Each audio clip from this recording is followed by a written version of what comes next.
এটা খুলে এই পাট খুললো তো সব প্রণামটা করলো কে সে আরামসে বাই করলো একজন মাল খান লাগবে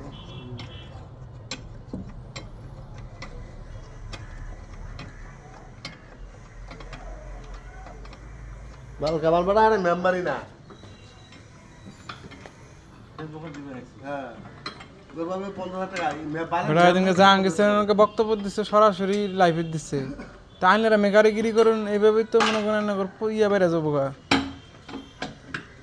হিসিমকে যে রেজাল্ট তোর বেজার রাখবো না এমনি প্রমোশন বেড়ে যাবো গা ক্যার ক্যার ক্যারে টেয়া ঢুকবো হ্যাঁ